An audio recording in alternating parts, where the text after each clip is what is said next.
এজন্য আমি প্রতিদিন বলি যে প্রধান বক্তা, বিশেষ বক্তা, অল্প বক্তা, সাংঘাতিক বক্তা, ভয়ঙ্কর বক্তা, মারাত্মক বক্তা, উড়াদুরা বক্তা, এটি সবগুলো এই পদগুলো এগুলো ধোঁকা, ধোঁকা বেটা, এগুলো ধোঁকা, এগুলো সব ধোঁকা বেটা। আল্লাহর কথা যখনই বলে, যিনি বলে তিনি দামি। তোমার এলাকার হুজুর বললেও দামি, তোমার মসজিদের ইমাম বললেও দামি, ওই নর্থ বেঙ্গলের হুজুর বললেও দামি, চাঁদের দেশের হুজুর বললেও দামি, সব বরাবর, সব দাম।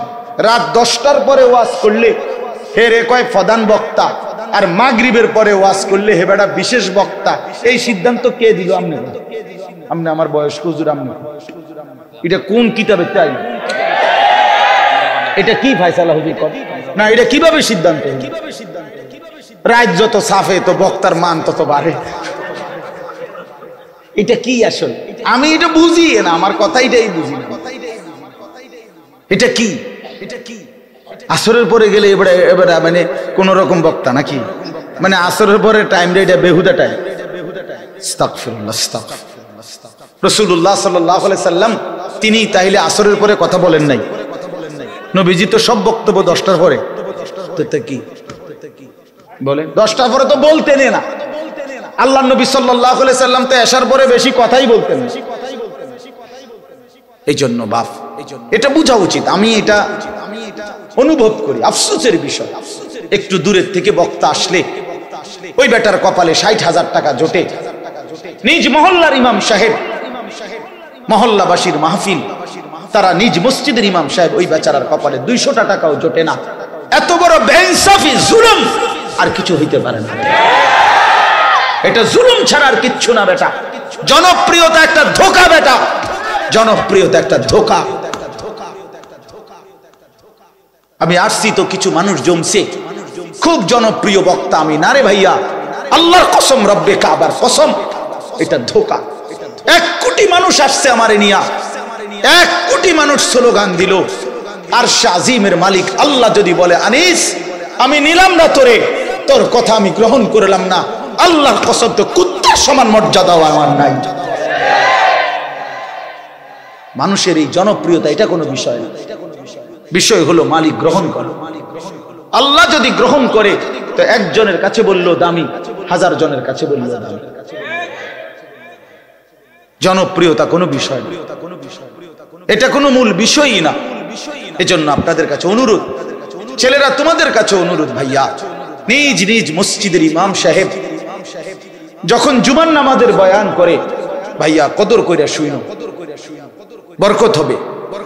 একদিনে মানুষ বদলায় না, ধীরে ধীরে শুনতে শুনতে। এই জন্যই তো এই নিজাম, একটা বছরে 52টা সপ্তাহ, 52 সপ্তাহ এক বছরে, তাহলে 52 সপ্তাহ একজন মসজিদের ইমাম সাহেব ধারাবাহিক কিছু না কিছু বয়ান করে, আল্লাহর কথা বলে। আমরা যদি একটু একটু শুনতে চেষ্টা করি, একদিনে বদলায় না। হঠাৎ একদিন আল্লাহ তাআলার দয়া হলে যুবক বদলে যাবে, হঠাৎ একদিন বদলে যাবে। শুনতে শুনতে শুনতে শুনতে কোন এক রাত গভীরে মালিককে এক ডাক দিয়া বদলে যাবে। আল্লাহ তাআলা না পরিবর্তন করে, বান্দার কারো হাতে কোনো ক্ষমতা না। এটা আল্লাহর একটা ইচ্ছা যে আল্লাহ কাউকে হয়তো 1000 জনের সামনে বলায়, কাউরে হয়তো 100 জনের সামনে বলায়। এটা কোনো আল্লাহর ইচ্ছা। এটার মধ্যে কোনো একবারে জনপ্রিয়তার আহামরি কিছু নাই, কিচ্ছু নাই। এই জন্য আমি অনুরোধ করি প্রত্যেকে ইনশাআল্লাহ এই বিষয়টা খেয়াল করা, যে আসরের পরে, মাগরিবের পরে, জোহরের পরে দিবানিশি আল্লাহর কথা যখনই বলে তখনই মনোযোগ দিয়ে শুনবেন। বলেন ইনশাআল্লাহ। কোরআন শরীফে আছে নূহ আলাইহিস সালাম 950 বছর মানুষকে আল্লাহর দিকে ডাকছে, একই এলাকায়, এক জায়গায়, এক এলাকা। আজকে সিটাং, কালকে সিলেট, পরশু খুলনা, তারপরে দিন রংপুর। এত মাতবুরি করছে না নূহ আলাইহিস সালাম। হুজুর এত কেন ঘুরছে উনি? এক জায়গায় বলছে। আমরা না এখন ফুডাঙ্গিরি মারি যাই, বেটা সারা দেশে ওয়াজ উড়াই লাইছি। না না, একই অঞ্চলে বলে গেছেন তিনি। আচ্ছা, এরপরে রাতেও বলছেন, দিনেও বলছেন। ক্বালা রাব্বি ইন্নী দাউতু কওমি লাইলান ওয়া নাহারা। নূহ আলাইহিস সালাম বলেন, মাওলা গত 950 বছর যাবত আমি আপনার বান্দাদেরকে আপনার দিকে ডেকেছি মাওলা, লাইলাউ ওয়া নাহারা, রাতেও দিনেও। তাইলে আল্লাহর নবী যদি রাতেও বলে দিনেও বলে, তাহলে রাতে বললে প্রধান বক্তা, দিনে বললে বিশেষ বক্তা নাকি? কথা বলেন না এগুলা। তাহলে ইনশাআল্লাহ আল্লাহর কথা আমরা সর্বদাই শুনবো, নিজ এলাকার আলেমদেরকে কদর করব। কোরআন শরীফে আছে ওয়ালি কুল্লি কওমিন হাদ, প্রত্যেক জাতির জন্য আল্লাহ তাআলা পথ প্রদর্শক রেখেছেন। তো আল্লাহ তাআলা যেহেতু এটা বলেছেন, এতে বোঝা গেল প্রত্যেক অঞ্চলের ওলামায়ে কেরাম ওই অঞ্চলের মানুষের জন্য আল্লাহর পক্ষ থেকে মনোনীত, আল্লাহর পক্ষ থেকে মনোনীত। যাকে আল্লাহ ইমাম বানাইছেন, তো আল্লাহ কোরআনে বলছেন তাকে আমি ইমাম বানাইছি। ওয়া নুরিদু আন নামুন্না আলাল লাযিনা ইসতুদঈফু ফিল আরদ ওয়া নাজআলুহুম আইম্মাতান ওয়া নাজআলুহুমুল ওয়ারিসিন। আল্লাহ বলে জমিনে যাদেরকে দুর্বল ভাবা হচ্ছিল, তোমরা মনে করছিলা দুর্বল তারা, আমি আল্লাহ তাদেরকে ইজ্জত দিয়ে ইমাম বানিয়ে দিলাম, ইমাম বানিয়ে দিলাম। হ্যাঁ, ওয়াজআলনাহুম আইম্মাতান ইয়াহদুনা বিআমরিনা লাম্মা সাবারু। আল্লাহ তাআলা বলেন আমি তাদেরকে ইমাম বানালাম, তারা আমার হুকুম মতে মানুষদেরকে দিক নির্দেশনা দিয়ে যাচ্ছে। এজন্য ইমামকে আপনি দুর্বল ভাবলে হবে না। এজন্য প্রত্যেকে এই মাহফিলের ইন্তজাম যারা করেন, সবার কাছে অনুরোধ, নিজ মহল্লার ওলামায়ে কেরামকেও কদর করবেন, বলেন ইনশাআল্লাহ। আমি কত সময় কত মানুষের বলছি, ওই জিজ্ঞাসা করলে যে ভাই আসরের পরে কে বয়ান করবে, কয় হুজুর আমরা এলাকার হুজুররা কিছু টুকটাক বলবি, মানে টুকটাক বলবে, এটা বেটকি মেললো আর কি। ওনার এলাকার হুজুর বললে এটা একটা মানে কোন রকম সময় পার করো। আশ্চর্য কথা, এটা বেইনসাফি কথা হলো না? এটা আল্লাহর কোরআনের অপমান হলো না? এটা আল্লাহর কথার অপমান হলো না? যে আমরা এলাকার হুজুর বলছে দেখে এটা তেমন কিছু না। আল্লাহ আমাদেরকে বুঝার তৌফিক দান করেন। মাশাআল্লাহ, আপনারা সবাই মনোযোগী হইলেন, আল্লাহ আপনাদেরকে উত্তম বিনিময় দেন। অনেক ছেলে আলহামদুলিল্লাহ বসছে, যারা এরপরও বসে নাই তাদের ফ্যান্ড মূলত সিফা। হ্যাঁ, মানে আমার আইডিয়া আর কি, এরপরে যারা আর বসতেই পারে নাই তার ফ্যান্ড এতটা সিফা যে এটা দিয়ে বসা যায়। এই কারণে বেচারা হয়তো বলতে পারতেছে না যে হুজুর আমার সিবা ফ্যান্ড, এইটা দিয়ে বহা যায় না। তো তারে আপনি শুয়ালান, তাইলে সিফা প্যান্টের কারণে যদি বসতে না পারে তো একদম লম্বা হইয়া শুয়াল, তাইলে তার প্যান্টের সমস্যা হবে। একটা মজার কথা বলি, একটা ঐতিহাসিক তথ্য হলো এই যে সিফা প্যান্ট যেটা শরীরের সাথে লাগিয়া থাকে, ছেলেরা ভাই তোমরাও শোনো, এই টাইট মানে যেটা একদম শরীরের সাথে লাগিয়া থাকে, এটা মূলত গোলামের প্যান্ট, গোলামের পোশাক, কৃতদাসের পোশাক। এটা মনে রাখবে, এটা ঐতিহাসিক তথ্য। কৃতদাসের পোশাক, চাকরের পোশাক, গোলামের পোশাক। মানে কি? মানে হলো ঐতিহাসিক তথ্য হলো আফ্রিকান কৃতদাসদেরকে পূর্ব যুগে এই কঠোর পরিশ্রম এবং কাজ করাবার জন্য প্রখর রৌদ্রে তাদেরকে দিয়ে তীব্র কষ্টের কাজ করাইতো।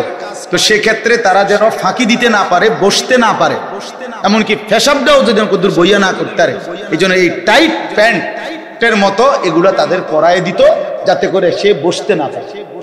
হ্যাঁ, সত্যি কথা, সত্যি কথা।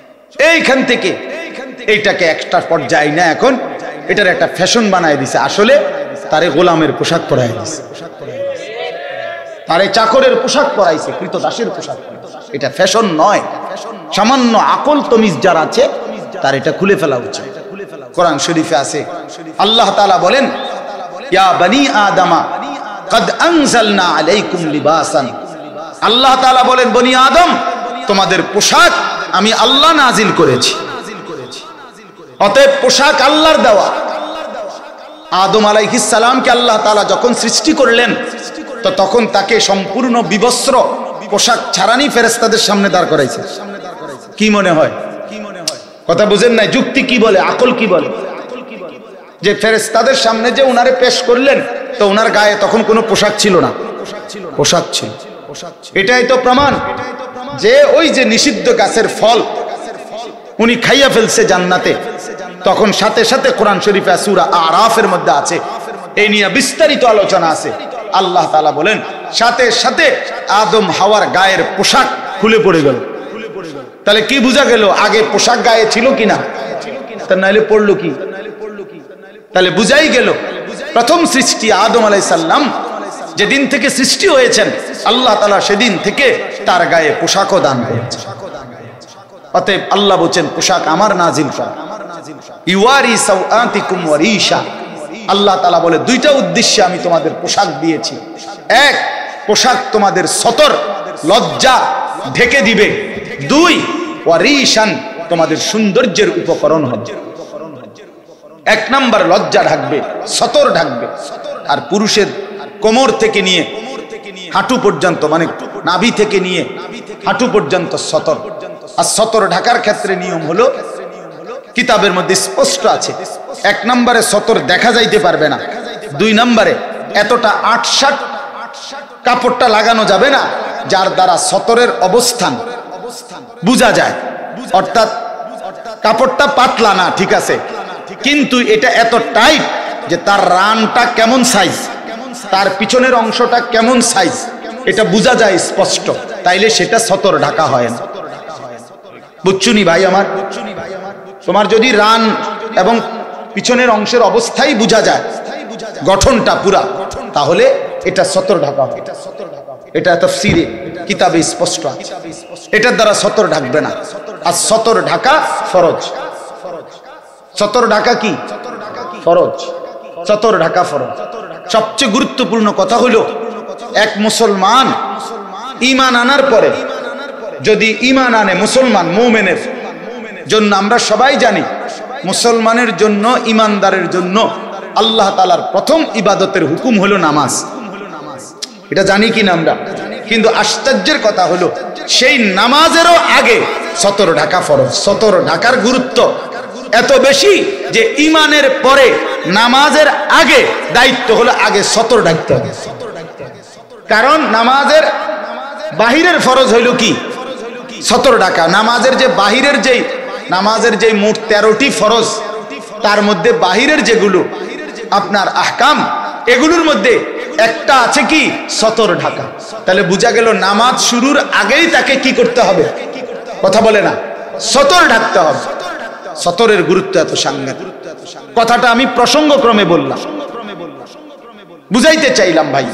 অনেক ছেলে আছো তোমরা, আহা দুশমন তোমাদেরকে ধোঁকা দিছে, বেঈমান তোমাদেরকে পোশাক দিয়া ধোঁকা দিছে, বেঈমান তোমাদেরকে চুল দিয়া ধোঁকা দিছে, বেঈমান তোমাদেরকে ফ্যাশনের নামে ধোঁকা দিছে। বন্ধু, তোমরা যেই চুল রাখো, এই বিশ্রী বিকট, সামনে বড়, পিছনে এদিকে এদিকে, সামনের দিকে ঝুঁকানো, এই সেলুনের বিভিন্ন মডেলের যেই চুল, আল্লাহর কসম করে আমি বললাম এই চুল সরাসরি কাফেরের চুল। এই চুল আবু জাহেলের চুল, এই চুল জাহান্নামীদের চুল, এই চুল দাজ্জালের চুল। না না, আমি ঠিক কোন লাগতো না, আমি বুঝাইতে আছি, আপনি শুনেন, আপনি আমার কথা শুনেন। এক নাম্বার হলো হাসরের ময়দানে আল্লাহ তাআলা ফেরেশতাদেরকে বলবে জাহান্নামীদেরকে চিহ্নিত করে বের করো হাসরের মাঠ থেকে, অতঃপর তাদেরকে ছুঁড়ে মারো জাহান্নামে। তো কোরআন শরীফে স্পষ্ট আছে ইউরাফুল মুজরিমুনা বিসীমাহুম, ফেরেশতারা জাহান্নামীদেরকে তাদের চেহারায় গুনাহের চিহ্ন দেখেই বুঝে ফেলবে, করে আলাদা করবে, করার পরে ফায়ুখাযু বিন নাওয়াসি ওয়াল আকদাম, অতঃপর ফেরেশতারা জাহান্নামীর সামনের চুল এবং দুই পাও, এই নাওয়াসি মানে চুলের অগ্রভাগ, সামনের বড় চুল আর দুই পাও আলগি দিয়া ধইরা, ছাগলের বাচ্চা যেভাবে আলগি দেয় এইভাবে ধইরা আছাড় মাইরা জাহান্নামে চুলে না। এজন্য এই বড় সামনের চুল জাহান্নামীর চুল, জাহান্নামীর চুল। দোস্ত, বেঈমান তোমারে ধোঁকা দিছে, তুমি ইহুদির বাচ্চা থেকে ডিজাইন নিছো, অথচ তুমি মুসলমানের ঘরে জন্ম নিছো। তুমি হিন্দুর বাচ্চা থেকে ডিজাইন নিছো, তুমি কাফেরের বাচ্চা থেকে ডিজাইন নিছো, অথচ রক্তে তোমার মুসলমান। এত বড় পরাজয়, এত বড় ব্যর্থতা, এত বড় অপমান ইসলাম ধর্মের তুমি করলা, মনে রাখো হাসরের ময়দানে জবাব দিবে। তুমি তোমারে আল্লাহ দয়া করে বেটা, তুমি জানো না আল্লাহ তাআলা কত বড় ইহসান করছে, তোমার এক মুসলমানের ঘরে জন্ম দিয়েছে। এই পৃথিবীর কত লক্ষ কোটি কোটি মানুষ জীবনে কোনোদিন কালেমা উচ্চারণ করতে পারে না, জীবনে কোনোদিন ঈমানের সন্ধান পায় নাই, সমস্ত বেঈমান ব্যর্থ। কোরআন শরীফে আছে, আল্লাহ বলছেন ফালা নুকিমু লাহুম ইয়াউমাল কিয়ামাতি ওয়াজনা, সূরা কাহফের মধ্যে আছে। সমস্ত কাফের বেঈমান পৃথিবীর সমস্ত ভালো কাজও যদি করে, প্রিয় ভাই আমার, আল্লাহর কসম আল্লাহ বলছে হাসরের ময়দানে তাদের সমস্ত কর্মকাণ্ড ঈমান না থাকার কারণে মিজানের পাল্লায় দিলে এক বিন্দু ওজন আসবে না, 100 গ্রামও হবে না, 1 গ্রামও। পৃথিবীর সমস্ত ভালো কাজ করবে, মানব সেবায় একেবারে পৃথিবীর সবচেয়ে বড় পদক নেউক, কোনো কিছু লাভ হবে না, আখিরাতে লাভ। ফালা নুকিমু লাহুম ইয়াউমাল কিয়ামাতি ওয়াজনা, ওজন আসবে না।